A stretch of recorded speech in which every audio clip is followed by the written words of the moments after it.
Good Friday, the crucifixion of Jesus Christ, has done more to alter and change history and the nature of language and law, ethics and discourse, scientific exploration, hospitals, medicine, war conduct, war persecutions, the nature of jury trials, almost everything that we take for granted that has now become almost a standard across much of the world takes place because of the event today, and most businesses are still open. And I find that very surreal to me.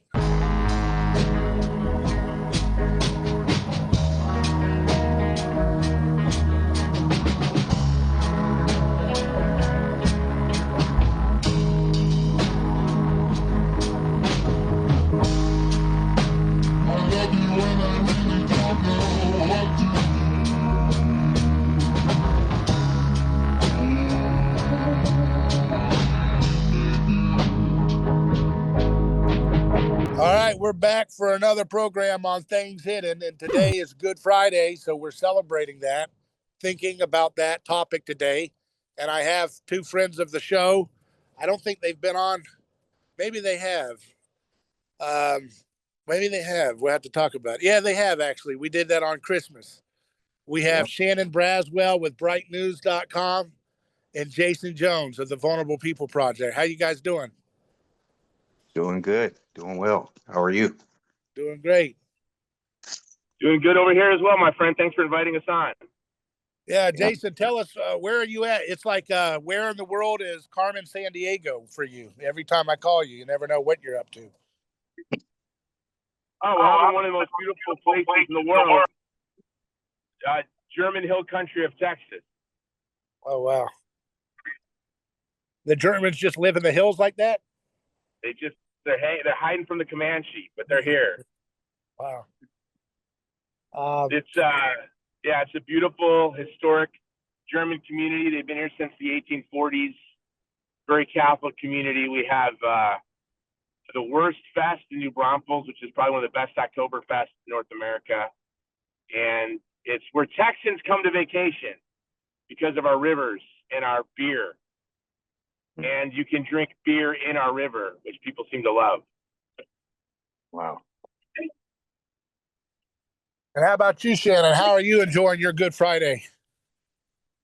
It's it's good, man. It's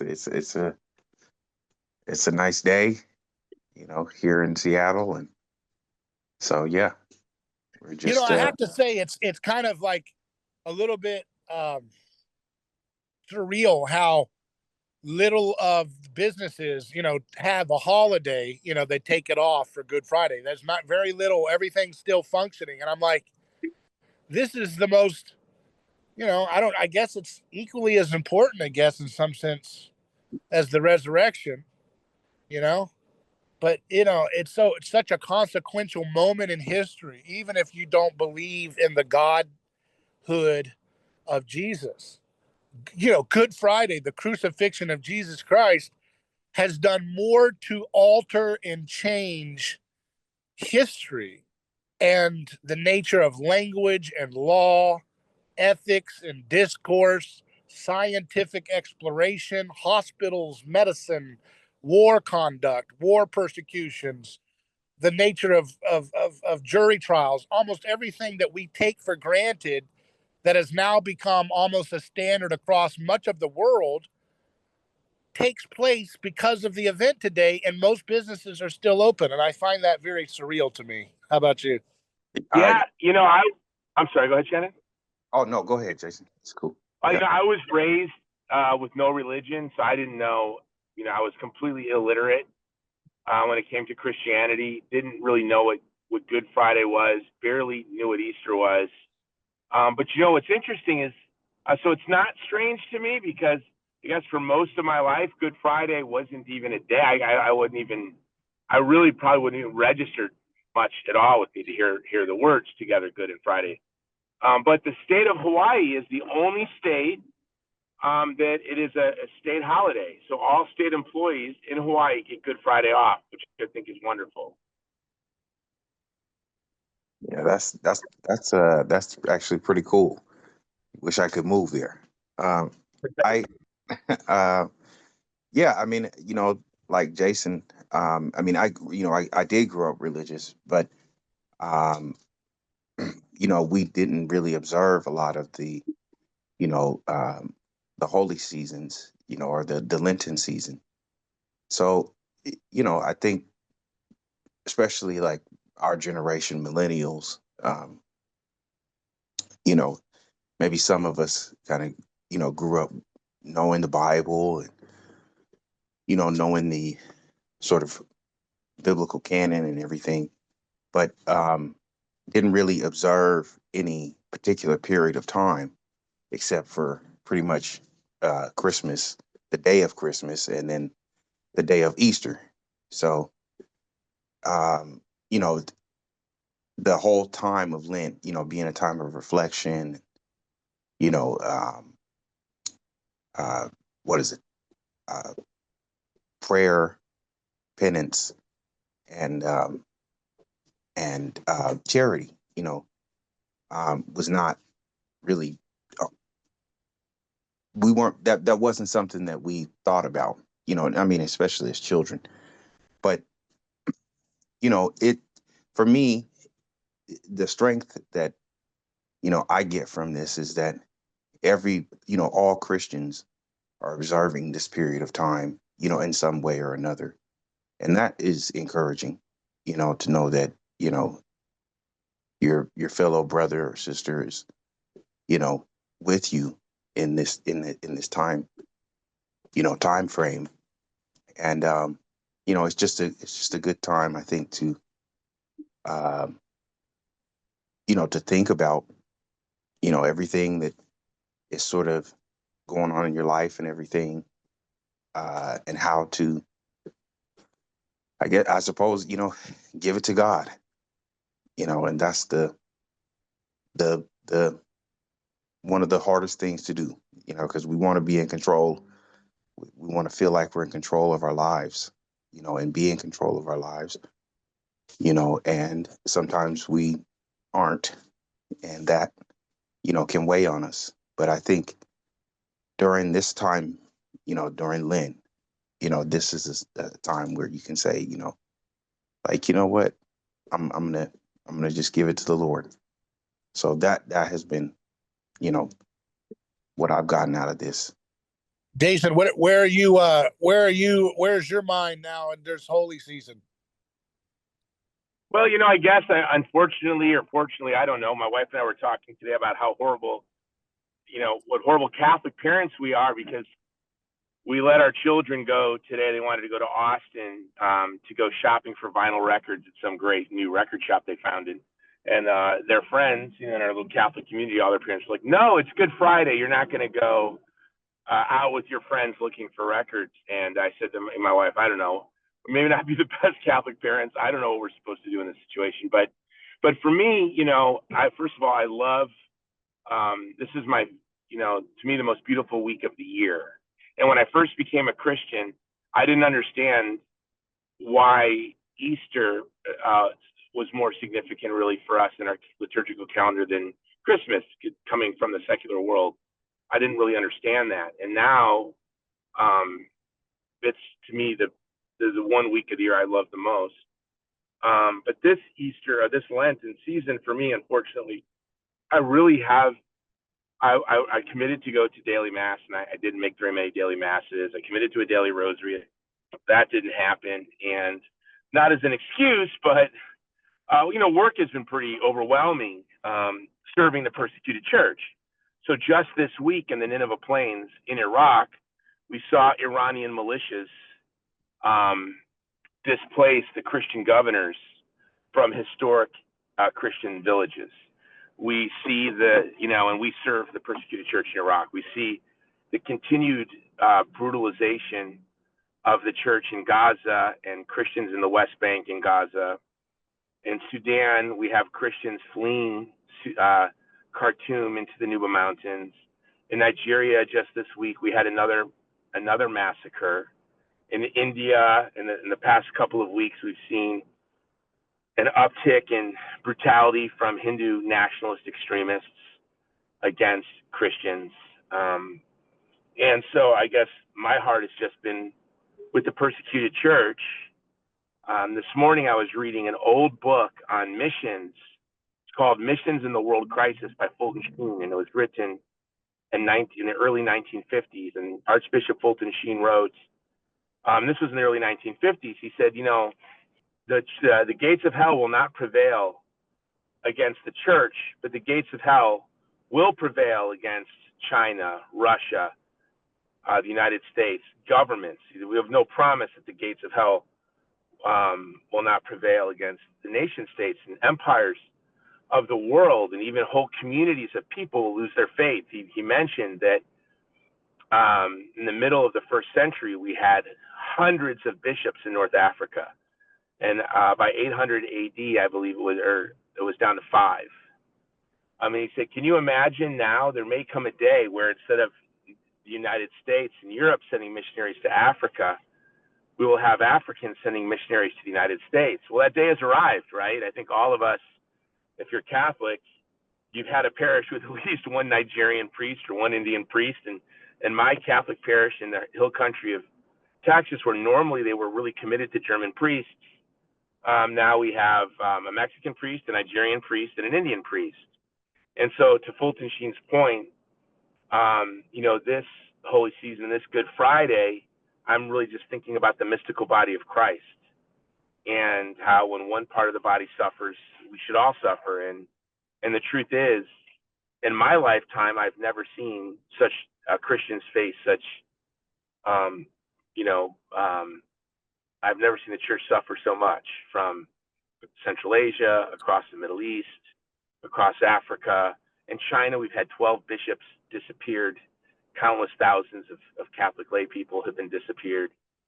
But here in the West, we're just kind of out to lunch. We've just been really decadent and self-obsessed, and we really don't think about the persecuted church. So in my Nero world, trapped in my apostolate, this Lenten season and this Good Friday, I'm really just, my mind has been in my work and in our service to the persecuted church.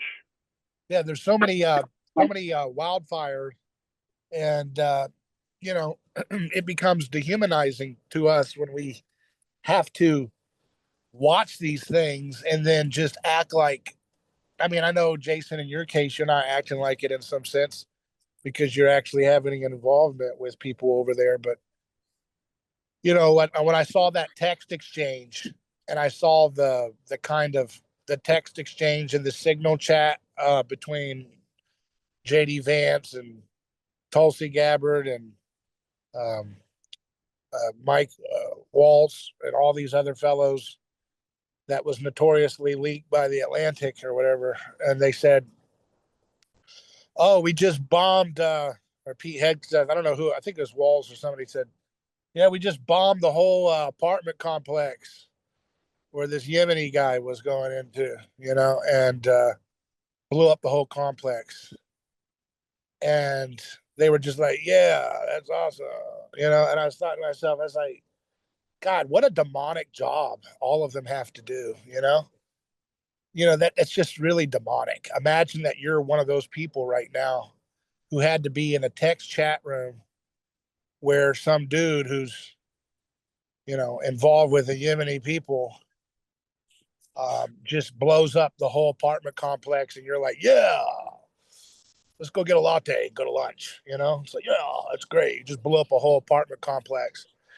Like you don't do that without being totally demonically scarred when you have to have such a cheapened view of life to do your job. Like I don't think Christianity is compatible with any of the roles that those individuals in that chat room hold. Really, I don't.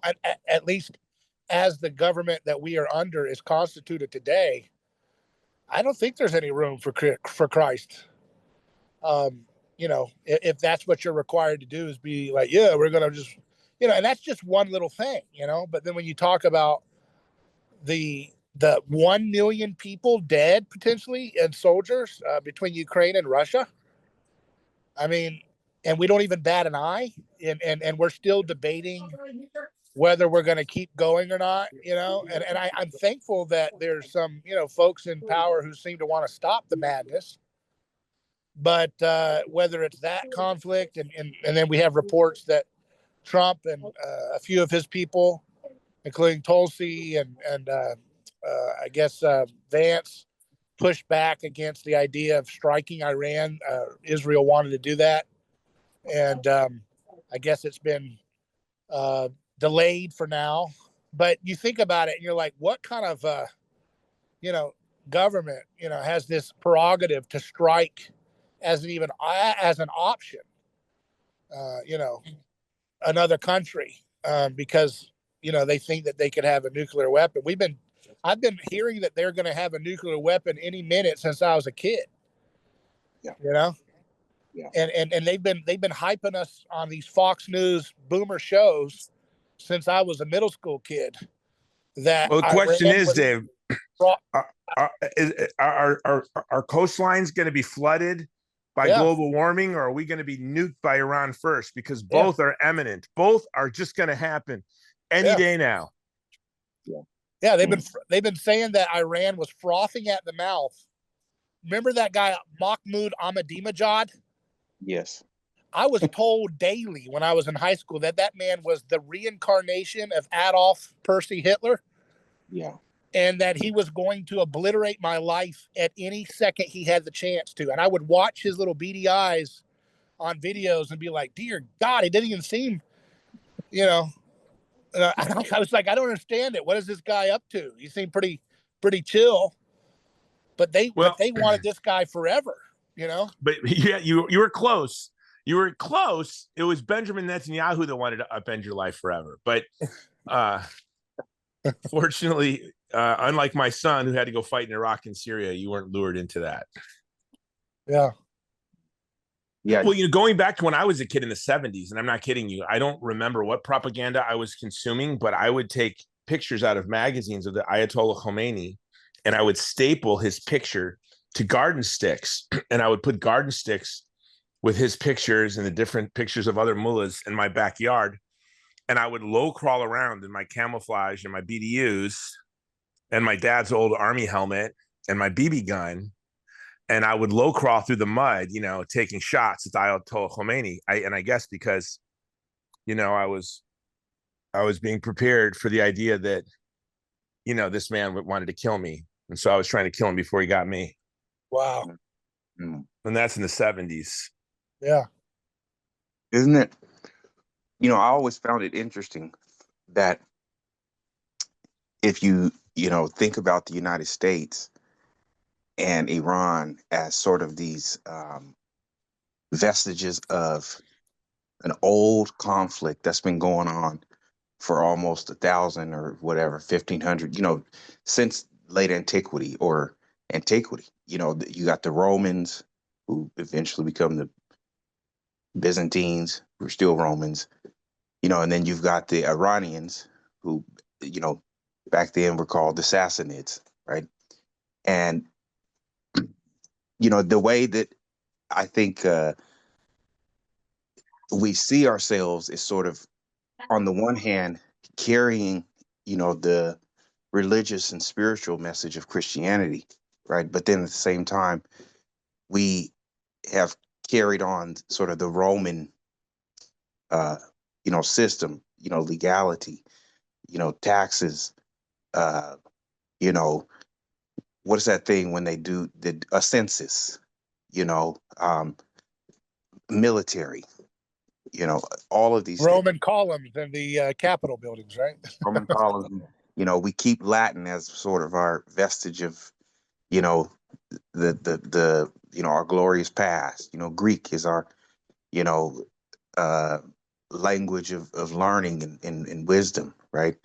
And for the Iranians, the Roman Empire became Christian, right? The Sassanid Empire eventually becomes Muslim. So it seems to me that, we've had sort of this antagonistic relationship with, Iran for a very long time. and you could say that, it's become spread out. And so I think it's, I think in that way it's very interesting, to think about it like that. Like maybe this is something that we just still haven't gotten over, and we're not able to overcome sort of our, what is it, pride, you know, and wanting to be, you know, the inheritors of the Roman Empire or something like that. So, our designated enemy is always, you know, has been for a long time Iran.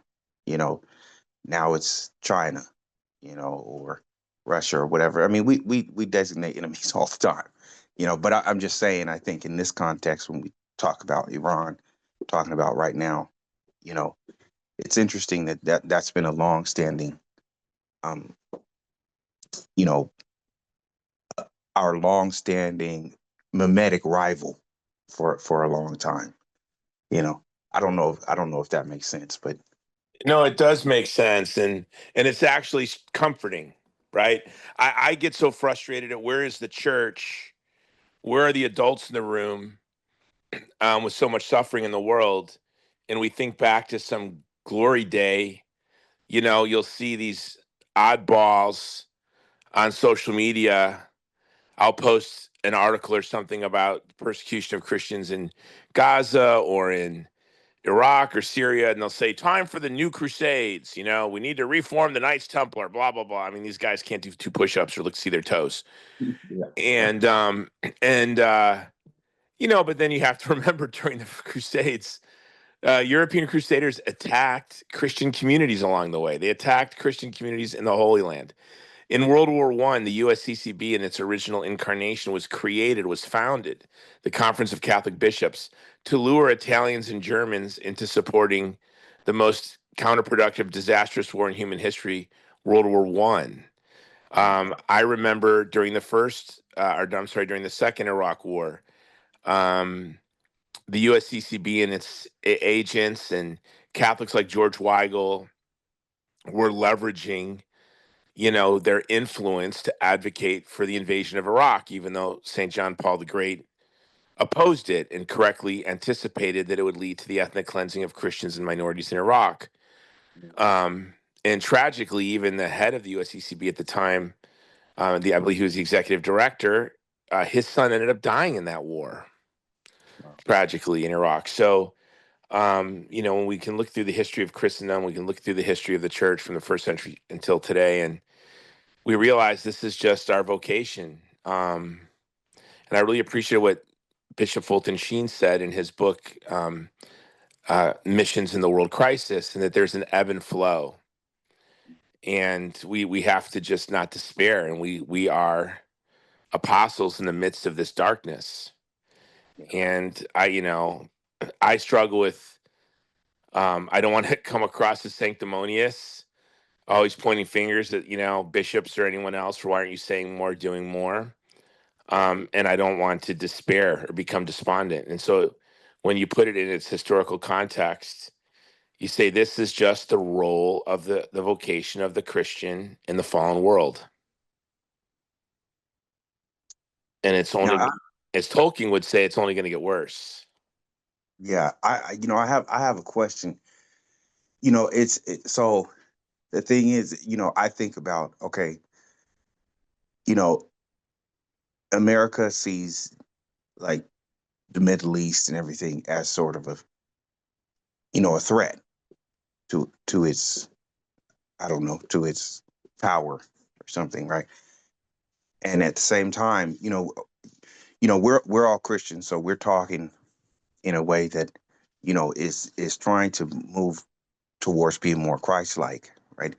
So we say, well, we want to be nonviolent, we want to be more loving and everything. But on the flip side, it's like, okay, I guess what I'm trying to say is when is it okay, or when should it be okay to defend oneself against something that is a perceived threat or maybe is a real threat. So, okay, like me and you, David, we grew up, when the Iraq war and everything was just starting, you know. So, for me, I didn't really know what was going on at the time, and everything. But now I see all the disastrous, effects and everything that, all the things that have happened over time. But I guess what I'm trying to ask is, at what point do you sort of do the whole just war theory thing? Does that make sense? What I'm asking, like, Yeah, I mean, obviously we're not pacifists. yeah, But there is no just war anymore, right? I mean, we see we can just look at the state of Israel, right? The state of Israel, there has never really, I think it's fair to say there has never been a state that has shown such blatant disrespect for innocent human life as the state of Israel. Never. Never. You can't look, I mean, I guess maybe the United States and our strategic bombing in World War II, and our dropping of the atomic bombs on Nagasaki and Hiroshima. But they just bombed a Christian hospital this week. In December, they bombed 7 churches in Lebanon. They recently bombed the oldest church in Syria. They bombed every church in Gaza. They bombed every Christian school, every Christian hospital, and flattened 90% of the Christian homes in Gaza and killed 10% of the Christian population. They've killed more journalists than have been killed in all the wars, including World War II, on both fronts since 1939 until today. They've killed World Food Kitchen workers, and the latest atrocity to have been revealed is they buried alive ambulance drivers. So I don't think we have to worry that the United States or the United Kingdom or Israel or Germany is going to be too cautious in defending civilian lives. You can look at George W. Bush, for as atrocious as his foreign policy was and as disastrous as his decision to invade Iraq. Under the Bush administration, there was 1 civilian killed with drones. Under the Obama administration, we had hundreds and hundreds of children killed with drones and thousands of civilians. It seems like with each new decade and with each new war, the combatant to non-combatant ratio goes in the wrong direction ever since World War I. So you would think with technology, and we're so proud of our moral sense, that it would be getting better with every war, not worse. Yeah. And then you can look in the threads of the columns that I write criticizing Israel for killing civilians and targeting civilians. You can read the comments where people are like, kill them all. Does Nagasaki ring a bell? And then I'll go look at the profiles of the people. I'm like, what kind of lunatic could post something like this? And there'll be a picture of them like reading their Bible, drinking a cup of coffee, and like quoting Spurgeon or something. And you're like, who are these poor souls that seem to be immune from any influence of the Holy Spirit to illuminate their intellect or to awaken? In fact, there's a talking point, I'm sure you both have seen it, that Israeli surrogates are using in the media that says we can't win hearts and minds with people that don't have hearts or minds. That's one of the talking points you will hear in the mainstream media. Douglas Murray has repeatedly said, as other prominent people have said, they are a cult of death. They are a people of death. Could you imagine? Palestinians. They're talking about Palestinians and Arabs broadly. By the way, which couldn't be the furthest thing from the truth. I've been to Palestine. I was just recently in the West Bank just a couple of weeks ago. Charlie Kirk's like, I'd be afraid to walk around the West Bank. I walked all over the West Bank, and I couldn't have felt safer anywhere on earth. I don't know what these people are talking about. I don't know where they get these crazy ideas that Arabs or Palestinians wake up every morning chanting like death to America. Yeah. And just because they show us the same news clips 1,000 times, you could just if Al Jazeera sent a film crew to my house, my 11-year-old every day since he was 4 does PT every morning on his own. He taught himself the Russian national anthem on the piano. He studies the armor of all the countries in the world, but he's especially obsessed with Russia. I think I'm raising a little neocon against my will. I don't know where this kid came from. He's like obsessed with Russia, Russia with my 11-year-old. And every morning we homeschool, he finishes his work, he puts on his helmet, his BDU, he grabs his airsoft rifle, puts on a rucksack, and he runs to the woods where he meets his friends patrolling for ISIS. Now, how easy would it be to come and film my son and his friends playing and then show it 1,000 times on Al Jazeera? Americans are a death cult that train their children to kill Arabs, you know? And this is the type of the propaganda that we are subject to. But then conversely, you can hear what people on our quote unquote our side say.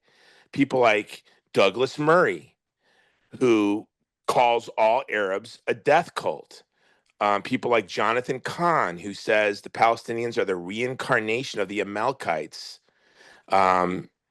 This Gnostic crap that promotes racial hatred is accepted in the mainstream Christian community. And these books are New York Times bestsellers. And this is really quite frightening. I say it's not that we don't have a worry about the rise of anti-Semitism. Yeah, I definitely worry about the rise of anti-Semitism, but we have such we have accepted anti-Arab prejudice to the point to point it out. People look at you like you're absurd. Well, Jason, Douglas Murray calls them a death cult because, of course, they're a violent death cult, and therefore we need to kill them all. Oh, I mean, I've heard that. You guys have probably heard similar things too. And I haven't heard it once. I've heard it over and over and over again, whether it's on Christian radio, in the comm boxes, or at homeschool events in my own community. Yeah, that's interesting that you say that, because kind of like where I live is sort of in Seattle is sort of the exact opposite. You know, it's a very liberal place, uh, you know, very anti-government and everything, but it's also very pro. I don't, I'm trying to figure out the way to say this, because the thing is that they're pro-Palestinian. And I think the reason why they're pro-Palestinian is not because they really care about the fact that the Palestinians are being hurt, but because it's sort of another bandwagon to get on for another victim. Like, does that make sense what I'm saying? Like before. It's intersectionality. And I've Yeah. seen that with my own eyes when I go to these liberal events. And I actually recently just wrote a column about this last week, criticizing the social justice left and the social conservative right, saying they're basically all participating in intersectionality. Yes. Okay. Can you explain that a little more, like the whole thing of intersectionality? Because it's like, that sounds kind of like to me what Rene Girard would call like doubles or something like that. Is that, And they're mimetic rivals. Okay. Yeah. And they Yeah. are, right? Like, it's exactly right. So I live in Texas, where people are like, I'm white, I'm Republican, I'm conservative, I love the Second Amendment, and Israel's our ally, and everything good, holy, and wholesome. Like, we're Right. on the team. They Right. don't even need to be indoctrinated in the heresy of Christian Zionism. It's Right. just, it's like flat tax or fair tax or Second Amendment and pro-life and Israel. Yep. It's co-branded. It's in the same frame. It's in the same file folder. And Yeah. then for the left, it's the same thing. Right. And it's really kind of uncanny because Palestinians are socially conservative, right? Yes. They're Yes. very religious. The oldest Christian community in the world is there. And I have friends who are Palestinians who are like, Jason, I go to these rallies and I feel so uncomfortable because all of our supporters who aren't Palestinian are very strange to me. But you take your friends where you can get them, and that's how they feel. I just went to a liberal event, and it was a pastor who's really famous, Reverend Munther. He's an evangelical Palestinian pastor in Bethlehem, and he wrote a book called Christ in the Rubble. It's a powerful book. He comes to America, and only the quote unquote progressive groups met with him. And I have to say, I went to one of the events, or a few of the events, and one of the events especially, I was so disappointed. It was a mainline Protestant denomination.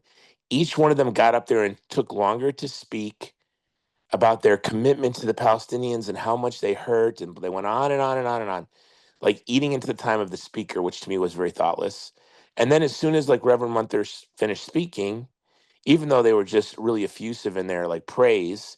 It was like, up 8 o'clock, event's over, you all have to leave. But all these people wanted to talk to Reverend Munter. They all wanted him to sign books. And that's when it struck me. And I talked to some of my Palestinian friends there. I'm like, oh, this is just intersectionality. I'm supporting an ally. Why? Because I'm stealing the clout or the rightness of the cause of the Palestinians to advance my pet project, whatever the heck their pet project is, whether it's, and it usually has to do with sexual perversion, Yep. which is ironic because the Palestinians are just a very simple, traditional, wholesome, religious people, whether they're Christians or whether they're Muslims. Yeah. And they're not violent, they're not But radicalized. those progressives, especially those women, they have some kind of like self-flagellation construct about they can endure the hardship of social conservatism if it's in the form of an Arab or a Muslim. Hmm. it's, it's like penance for their Western privilege, you know. They have to. Well, I They, think they think it's cute, you know? It's like yeah, when you go to the Mexican restaurant, you want them to wear the traditional clothing. Oh, isn't that cute? yeah, Um, but Yeah. it's intersectionality on both sides. Yeah. And the sad truth is there's a lot of truth on both sides. And there's a lot of vulnerability on both sides. The joke that I tell in public, like on radio and in speeches, which I shouldn't probably tell, is, you know, there are those who say they love the Jews, but they just hate Arabs. And there are those that say they love the Palestinians and they just hate Jews. And by God's grace, I hate Arabs and Jews. And so let's just agree not to kill kids. You know, that's the joke. Um, but you know, I do think there's just a lot of that. And this is this is where I would say, even this Holy Week, my son said something to me funny the other day because we were talking. I don't even know what we were talking about. I think it had to do with Gaza and Israel. And my son said, "Dad, you've been nerfed by Christianity." Like, I didn't understand that expression. He goes, "You've been nerfed, Dad." I said, "What does that mean?" He goes, "It's a gamer expression to mean that like your capacity to be violent has been eliminated or reduced." And I said, and thanks be to Jesus, because I have a volatile personality. I'm prideful. I'm tribal. I love and want to protect my own. I can be thoughtless to the interests of others. I can be prejudiced and bigoted. In fact, I wrote an article called Help, I'm an Anti-Palestinian Bigot, where I wrote in detail how I'm a bigot against Palestinians, Arabs generally, Palestinians specifically. Um, and you know, in a week like Holy Week, I am just really thankful to God for grace. And as my son has said, I'm really happy I've been nerfed. You know? and I'm thankful for a teacher like Rene Girard that I never got to meet in person, but you know, and I know all of us are because you know that's the way Jesus's people would understand things in their own time 2,000 years ago. Is they would sit under a rabbi like Jesus, and if you know, a teacher is what the rabbi means, and I consider Rene Girard a rabbi in that sense of that word of like sitting under the tutelage of an actually great rabbi because it's clear to me that the Bible does not interpret itself. You cannot put it on the coffee table and say, speak. You know, and a lot of people like to do fortune cookie Christianity where they turn to a random page in the Bible, put their finger on it, say, oh, this is my fortune cookie for today. And it says, and Jesus wept, you know. Oh, okay. What does that mean? Oh, God. I'm going to be weeping for how much money I win on the lottery or whatever stupid thing. But, you know, people just socially, you know, make whatever they want out of Christianity. Christianity is like a sandbox, you know, and you can get in that sandbox with all of its little shovels and beat the hell out of each other with it. Or you can construct something, right? And it's important about the rabbis that you have or the Rene Girard types that you have to help shape you, because otherwise, if you read the Bible the wrong way, you're going to be looking for Amalekites under every corner. And everybody you hate is an Amalekite, you know, because you're reading it. It's like looking through a telescope the wrong way. You know, you're looking at it with the big lens, looking down into the other side, and you're not looking at what you're supposed to look at. You're looking at it wrong. And the Bible is, we are not people of the book. We're people of the person of Jesus. The word is incarnate, is alive, and dwells among us, right? And that Holy Spirit, though, unfortunately, you know, it doesn't come on autopilot, like a instinct. You know, if you have a cat and you have the cat with its mother long enough for the first few weeks, you know, it can do what cats are going to do for the rest of its life, and it does it pretty well. But humans are not the same way. Like you have to really you really have to be blessed with the right environment to understand the gospel, because Jason and Shannon, as you know, you can live with a nonviolent family that doesn't spank or whatever, you know, anything you want. But if you're not reading the Bible with a good teacher, or at least, and I get it, you know, there's traditions, but there's plenty of people, you know, people talk about traditions in the church, right? In the Catholic Church or Orthodox Church, who are not into the more vicious Christian Zionist type warmongering, but yet they're still going along with various wars. I mean, look at all the Orthodox boys who are going off and getting themselves slaughtered, sometimes against their will, I understand, in Russia and Ukraine. But I mean, what a damning indictment on Orthodoxy, that a nation of Russian Orthodox and Ukrainian Orthodox could not figure out how to not do what they just did, which is kill 1 million of their people. I mean, we're still talking about 9/11, and that was a horrible atrocity. You know what, 4,000 people killed, and yet they just killed 1 million of their people. And what are we don't even act like, what is that not an indictment on the state of orthodoxy in those countries? I don't care what their excuse is. And the same goes for all these other, you know, branches of Christianity. I mean, you can go to all the best little, you know, oh, I go to this church, yeah, we do, I go to mass or whatever, but what does it really do to you if you don't you know, have eyes to see and ears to hear what the actual implication of the cross of Christ is? It is not a license for God to drink blood, you know, and that's a slander against Abba, the Father, that he needed to beat the tar out of his son to love you. I mean, if we're going to teach that to people around the world, no wonder we have this twisted, idiotic Christianity that justifies this war over here, and even the progressives take that same exchange economy model of God and justify killing Russians and smiling about it, or justify, you know, ignoring people with vaccine injuries. Oh, they are unpersoned. People are dying of turbo cancers and pains and sufferings, but these people are you know, they unperson them as they suffer.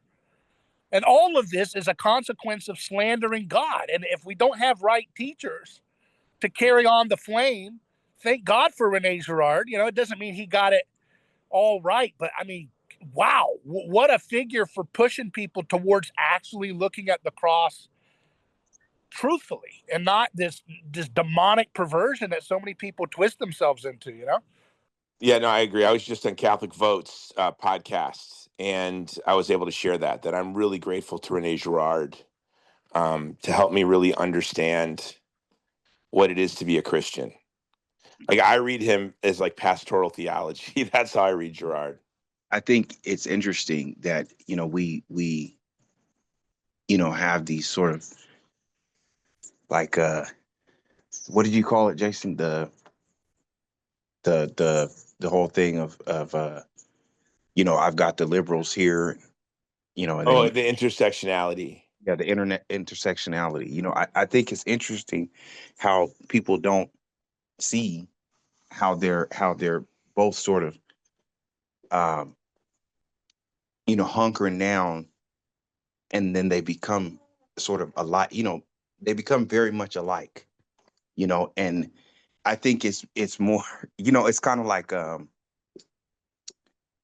guess, you know, I'll give an example, like a family or something, you know. And the more that one hunkers down, then the other one is going to hunker down on their views, you know. And they say, well, you know, I'm right. And it's like, well, you know, you're trying to do a power move over me, so I'm gonna fight against that, you know. So I'm right, you know. And I feel sympathy for both sides, you know. And I think that, you know, it's okay to say that, like you know, they've both suffered and everything. And, you know, you think about the history of all of this. And, you know, the one thing I want to say, and I don't want to scapegoat the British, but I do feel like they started all this and then they handed it off to us. And, you know, my thing is like, why shouldn't they be forced to deal with the problem that they caused all the way back in the 1940s? You know, I mean, they Or caused, earlier. I mean, it goes, yeah. you know, there was the Royal Commission of 1909, Mhm. commissioned by the Queen, where they were Mhm. given a three-part report saying that to control the Middle East, we have to foment religious differences, we have to Mhm. foment ethnic differences, and then we have to foment sectarian differences within the religions and the ethnic communities. And then the coup de grace, and the way they worded it was very striking. They didn't say Jews, they said Europeans who think of themselves as Jewish. It was something really oddly worded. Mhm. We need to create a Jewish state and lure them to the Middle East so that we can create permanent enemies for them, and we can have a permanent enemy for the Arabs. Wow. You know, and it's there. And then you have the Sykes-Picot Agreement. You can't hide from these things. Yeah. And then you, up until, what was it, in 2017, it was, I always get it backwards. Is it sycamore timber or timber sycamore, where we now know, thanks to the Trump administration's declassification, that the United States funded every side of the Syrian civil war. We Mhm. funded Al Qaeda, we funded ISIS. Not only that, we funded Boko Haram, we funded Hamas, we funded Hezbollah. So we funded that in Afghanistan and the Taliban.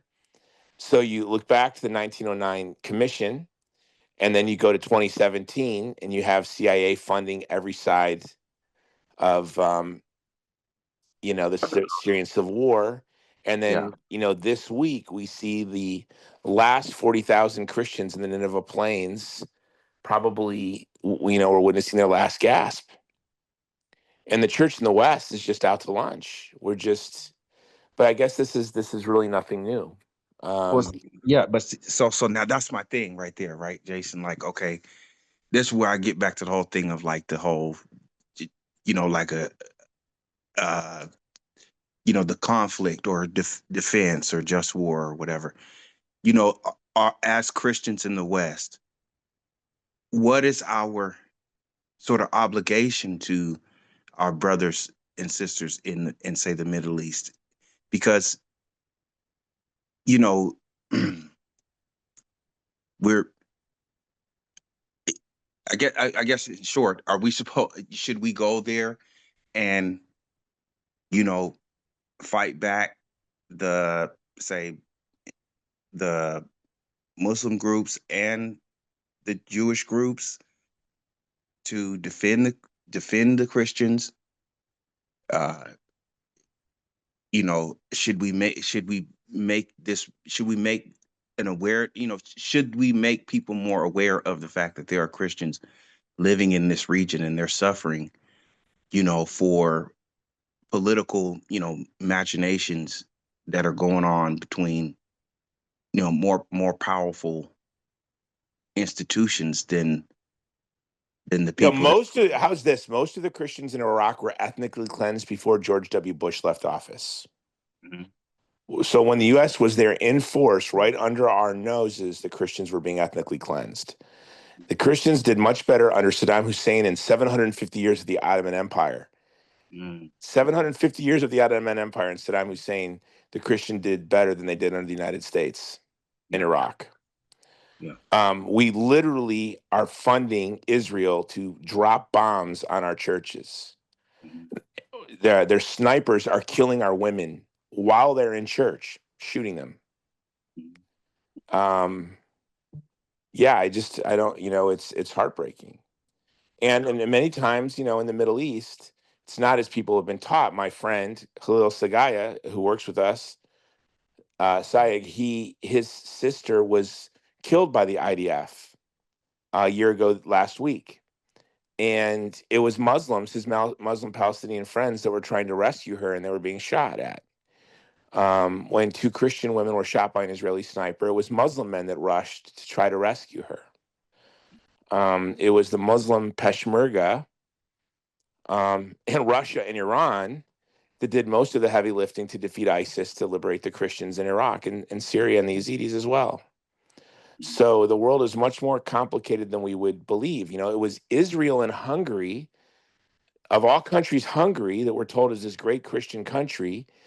Israel and Hungary partnered with Azerbaijan to ethnically cleanse one of the oldest Christian communities in the world, the Armenian Christians in Artsakh. You have Ambassador Huckabee, who wakes up every day and prays to Jesus and wants to make God happy, who denies that the Palestinians exist as a people. And this is like Kookyville. Yeah. Yeah. And so I'm wondering, where are they getting their theology from? I mean, is this sort of a Protestant?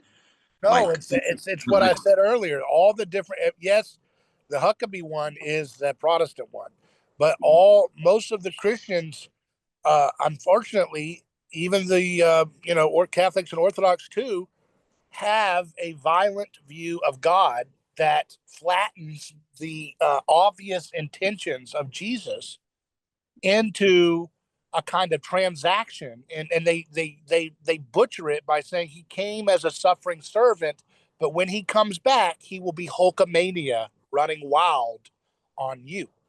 And so they take those Revelation passages about his garment will be soaked in blood. That means in my view, that he's showing up, and that's what we do to each other. But in their view, he's whooping so many people, stabbing and smashing and killing, because he didn't really mean it on the cross. That wasn't the existential indwelling of God's disposition towards violence, like the Bible obviously is teaching. No, they twist it and say, no, he was only doing that as the suffering servant mode, like a espionage.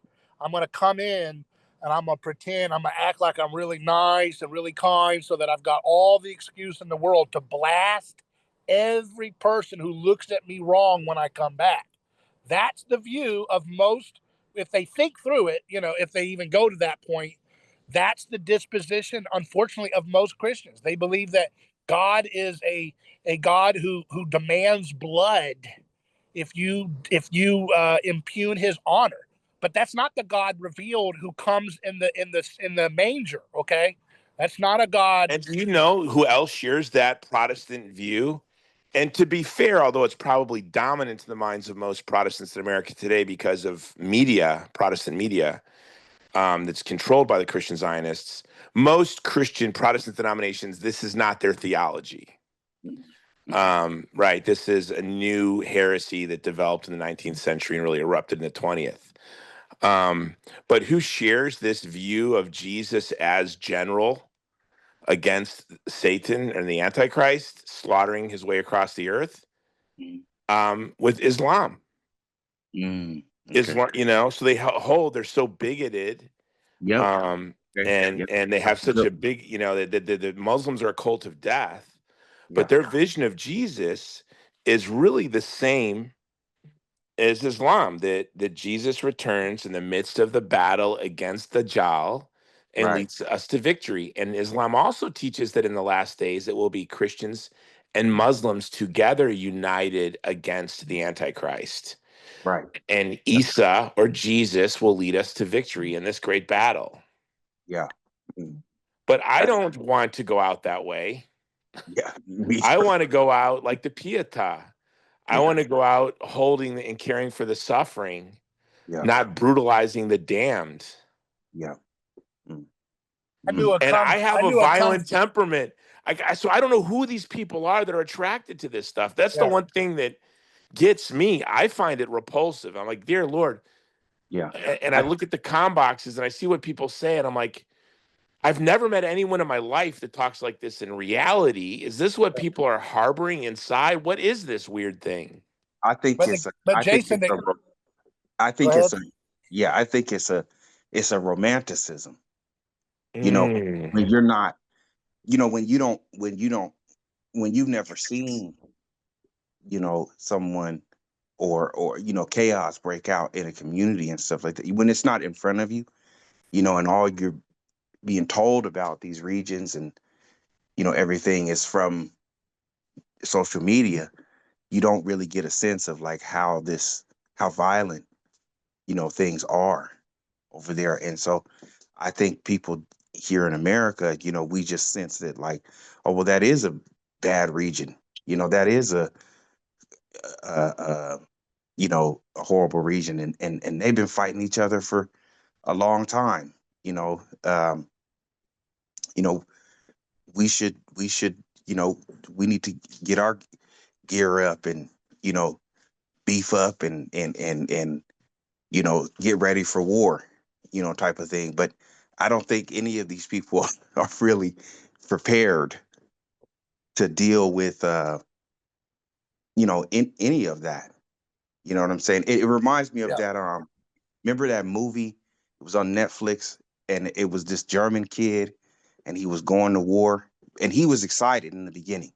He was like super excited, and he's like, I get to serve the fatherland and everything, and then he gets there in the trenches in World War I, and he's seeing all his friends, getting, basically All quiet on the Western Front. Yeah, all beautiful. quiet on the Western Front. Yes. And, he was all elated and everything. And then by the end of it, he was like, I'm done. I'm done.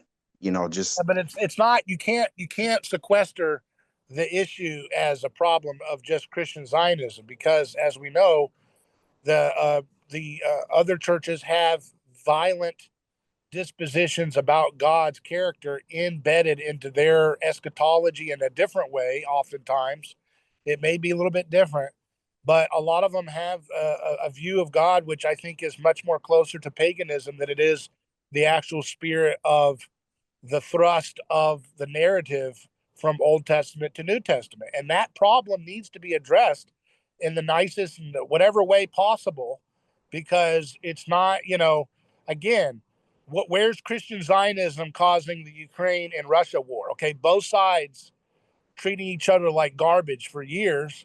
Yes, instigated, but so what? I mean, at what point are Christians are supposed to be the smartest people, not intellectually in an IQ sense, but we're supposed to have revelation from the key to all knowledge, as Rene Girard calls the Bible, and yet we are like idiots that are used as cockfighting roosters by other people, globalists and military industrial complex.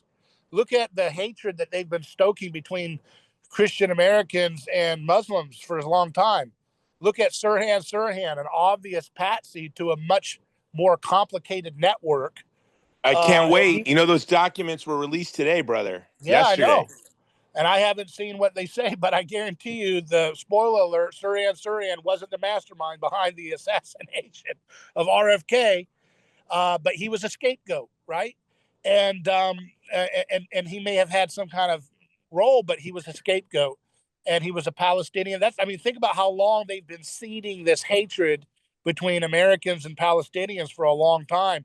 You look at Hulkamania in the 1980s and the 70s, when you had the Sheik and the Iranian, and they kept trying to push that narrative. Chuck Norris movies, God bless Chuck Norris, but man, he made a lot of movies about how the Iranians were going to kill us and they were terrorists in the 80s, and he did his job well. I love Chuck Norris. I think he's one of the greatest human beings that have ever walked the earth. He's a kind man. He's a gentleman. He's a beautiful Christian man. But his movies in the 80s really laid the groundwork for a lot of my bigotry against That's Arabs why he endorsed Mike Iranians Huckabee. That's why he endorsed Mike Huckabee in 2008. Unfortunately, I like Chuck too. I don't have a problem with him as a person, but well, look at Mike Huckabee's a beautiful person. And this is the thing about these virulent ideologies of evil, that good people can be captured by them. Yeah. I think Huckabee is a better man than me. He's a better Christian than me. I think he is a better husband and probably better father than I have been. I think he wakes up and in all sincerity tries to order his life to please the Trinity, to please our Creator God and our brother Jesus Christ. But the problem is this wicked, despicable, virulent, vicious, cruel ideology It's not a theology. It's an ideology of evil, Christian Zionism, that foments a brutal ethno-nationalism that's vicious and Gnostic. He accepts it, and it's sold. I call these people the pumpkin spice Gestapo because I just picture a bunch of guys in turtleneck sweaters sitting around in some like in Oshkosh, Wisconsin, at a Christian bookstore, and it smells like pumpkin spice candles, and they're drinking their lattes, Yeah, and they're it smells studying like Jonathan. Seattle. Huh? It smells like Seattle. That's it. Yeah. And they're studying their Jonathan Kahn books, and they're watching Pastor Hagee, and they're worried about blood moons and all of this insanity. And they're good, kind, gentle people that are naive and have been captured by this wicked, brutal ideology that is antichrist. Like Christian Zionism is clearly antichrist. It denies that Jesus Christ is the fulfillment of all of the promises to Abraham, and it weaponizes our faith to brutalize the literal descendants of the Jews that accepted Jesus, and that's what the Palestinians are. Yeah. Okay. Thank you for saying that last piece, because I was gonna say something about that. My personal thoughts on that, which is I think, we talk so like, and this is not, Noam Chomsky was like, well, it doesn't matter who the real Jews are or whatever. Like, I consider myself Jewish. That's the tradition I was, raised in and everything. But, I think to myself, like, but it is important because that's the whole reason why a lot of this shit is going on, right? Like, everybody sees themselves as some sort of tribe that, they can name themselves in the Bible or something, I don't know if you guys have ever heard of like the Hebrew Israelites. They're I like grew up around the 5%, and okay. the nation. And so, yeah, I grew up hearing about all of this, and I Yeah. stumbled across Armstrong's books at a used book sale as a teenager, and it caught my attention. So I'd read it, and it's obviously was very kooky and not attractive. But yeah, it is interesting how everyone wants to be God's chosen people. Yeah. Yeah. Isn't that something? And they all, it's like they want to demark, like, oh, you're from this tribe. You're the lost tribe of Dan. You're the lost tribe of Naphtali, and all this type of stuff. And it's so interesting to me how, like, everybody, even Christians, want to be somehow related to the Bible in some way. Some black people think, oh, well, we're the descendants of the ancient Egyptians, so we don't like any of you, type of thing. And I just find that interesting how it's kind of like in that way, the Bible has sort of become a stumbling block too for for people who think that way. They don't see themselves as um, you know, born again in Christ, and you know, seeing themselves, they said, well, my identity is in Christ. No, for them, it's like my identity is in this biblical text, and I belong to the, Philistines or That's the because they don't have, again, if the Bible is a sandbox and you can do what you want in it, you can grab a shovel and hit somebody with it. You can use it to justify this or that. But that tendency to unionize and then to try to say that we are the special team is a kind of, and that happens with America, right? We have this special city on a hill. That's biblical language, right? We're the new Zion and all this. And all these different groups have this disposition. And really, what it's about is a mimetic rivalry towards Jesus and his body, yeah, right? Because it goes back to the same typology that we see in the Old Testament between rival brothers, Cain and Abel, and Jacob and Esau, and Joseph and his brothers rivaling over him in his favor. And Jesus is that brother that has the favor of God, and humanity is always trying to form some kind of collective twin brother be like, no, but I am special, so it's always trying to like elbow Jesus out of God's view, like I'm special and we get to kill people. And because they don't want the Jesus that says, those who live by the sword die by the sword. Do not resist evil with violence. God desires mercy, not sacrifice. They don't want the Jesus who forgives his enemies while they're torturing him, because that means they have to give up their false God made in their own image. And so every group is trying to look in the Bible like a sandbox and say, oh, see, I see me there. And that's just the same position that Cain had. That's the same position with Jacob and Esau's story, Ishmael and Isaac, right? What do? They always call you the person that's the brother who's disfavored by God if you're against them, right? You're a descendant of Cain. You're a descendant of Esau. You're a descendant of Ishmael, right? I It's need the always glasses that these people have, because I see when I read in scripture, that the seed falls on rocky soil, and I'm like, oh my gosh, I think I'm the rocky soil. Yeah. There's a wicked and haughty generation that's violent and adulterous and hates their parents. Oh my gosh, that's me. Oh no, I'm in scripture again. Like, I don't know where these people pick up the Bible and they find themselves always, the I hero. don't know if it's grace or just Girard or what, or I want to associate with the reason I went to the West Bank and oversaw our deliveries of trucks into Gaza in January was because I was invited to the inauguration. Okay. And I wanted an excuse not to go to the inauguration. Yeah. I didn't want to go to the inauguration. Yeah. I would have rather been in Gaza delivering trucks, or in the West Bank in Bethlehem with Christians having their homes stolen by settlers. Yeah. And I did that. And I did that for two reasons. One, I'd rather be there. And it was a good excuse. Sorry, guys, I'll be in the Palestinian territories. Or, but I also wanted to I wanted them, when they were at their little parties, to go, man, Jason should be here. Oh, he's in the West Bank right now. Right. But I don't know what is this weird desire. Is it, I don't know where this desire comes for them to want to be to find themselves. I'm lucky because I'm of Northern European descent. So I know in the first century what my ancestors were doing. They were running around naked, clubbing people, right? They were jumping off of little boats in France and stealing women. So I can't pretend that I descend from some great lost tribe of Israel and that I in some way have this special relationship with God. And I think that's fine by me. I don't I'm sure see the I'm sure attraction. they can fit you in somewhere, Jason. They'll find a place for you. You know what I'm saying? Oh no, that's the Christian identity movement, right? I know there's this whole idea that the British are like one of the lost tribes. Like, give me a break. But by the way, what does it matter? Yeah. What does it matter? And that's what the Palestinians tell me. They get mad at me. I get chastised by Palestinians. Stop saying we descend from the families that were in the upper room in the book of Acts. I'm like, but you are. You are. Yeah. Is that all your blood? I know there were Arab invasions in the 6th and 7th century. Obviously, we're all mixed up. But inevitably, every Palestinian Christian, especially, will have, it's just impossible not to have ancestors that walked with Jesus Christ himself. Yeah. Yeah. It's inevitable.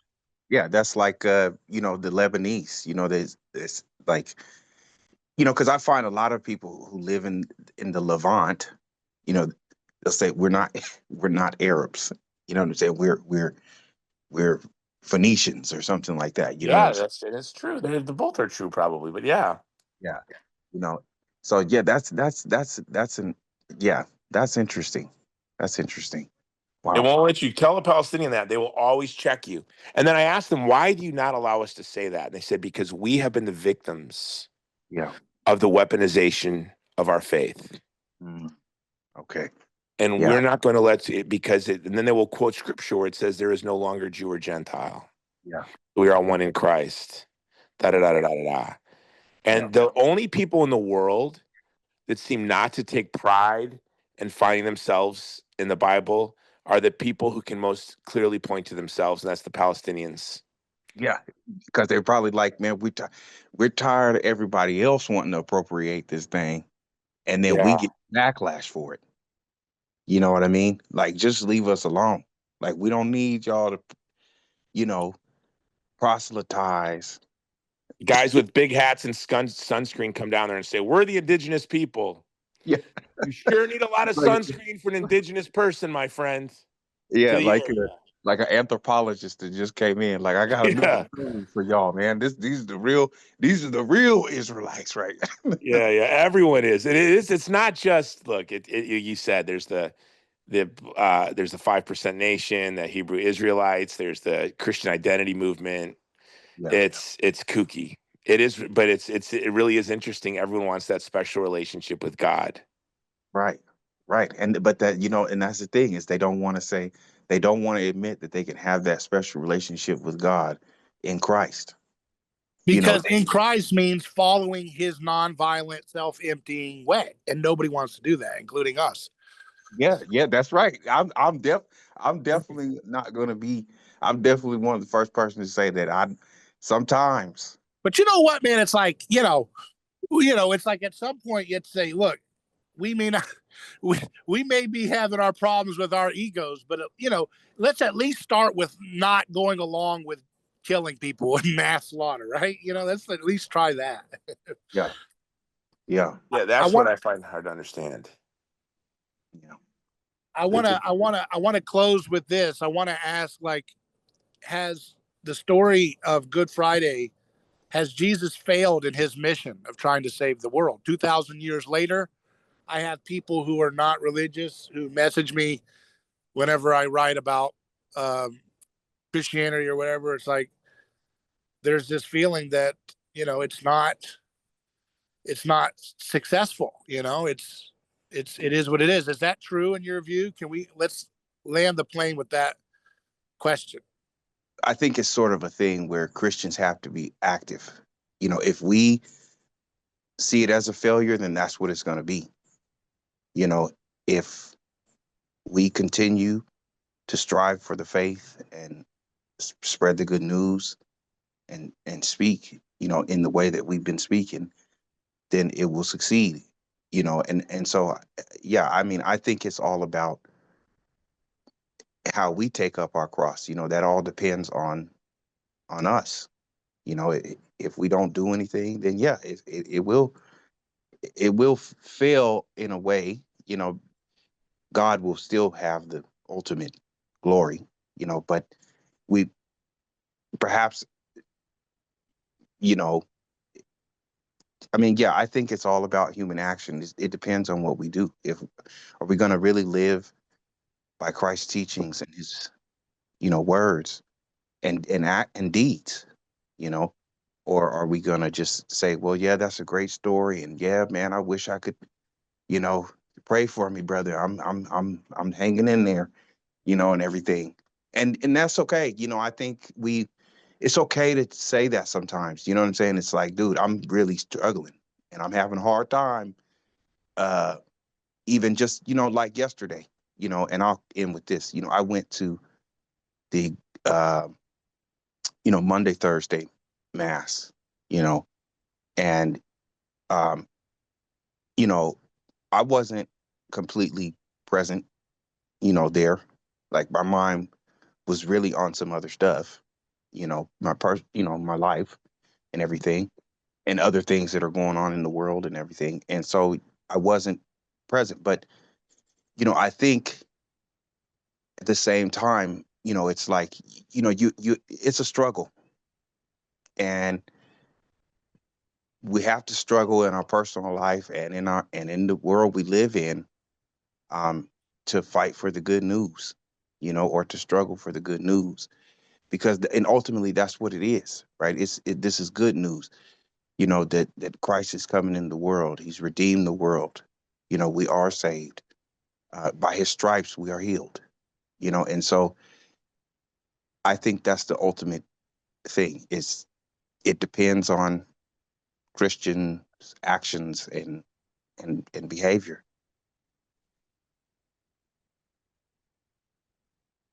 Yeah, I would say that obviously as a Catholic, Christ succeeded. But if I were to step back and look at it, just as an anthropologist, I would say, and I do this often, I do spiritual exercises where I'll think of the world through other theologies, or think of the world as, or think of some theological problem is through different religious traditions, or is an atheist or agnostic. And so if I were to think of Christ dying on the cross, and I've thought of this before, what if none of this is true, what we believe about our faith? I am absolutely grateful for Jesus Christ, because nobility is linked to being gentle and being kind and being self-sacrificing and being a servant. And as self-willed and as violent and as selfish of a human being that I really am, I find that my desire and my nature is to correspond to what Jesus Christ exemplifies. So that to me points to that it's really true. Our faith is really true.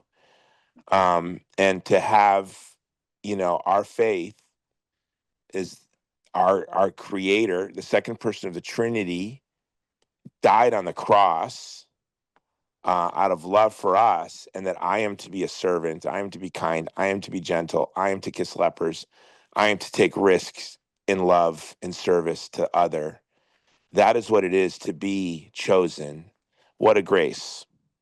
I can't imagine if I had a worldview or a religious tradition that told me I was better than others, that others should be subordinate to me, that divided the world between those who are good and those who are evil, instead of what Solzhenitsyn said, that the line of good and evil doesn't run through religions or doesn't run through races or classes, it runs through the human heart. And I'm grateful for that. And I did this spiritual exercise recently. What if the God of Jonathan Kahn and Mike Huckabee was God? A vicious tribal God, cruel and brutal and small and petty, vicious God. How obnoxious must be our understanding of Jesus Christ to this vicious little God.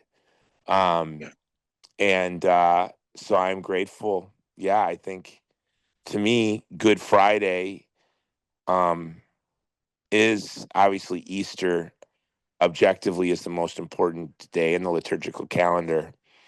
But for me, in a very human sense, this day, Good Friday, is the most important day, because it really drives home the lesson that I most need to learn, which is to subordinate my will to the other, and that I was created to love, to be gentle, to be kind. That's why I was created. And that's what this day teaches more than any other day of the year. Amen. I appreciate it. Take care, guys. Thank you. You too. God bless you, gentlemen. All right, you too, brother.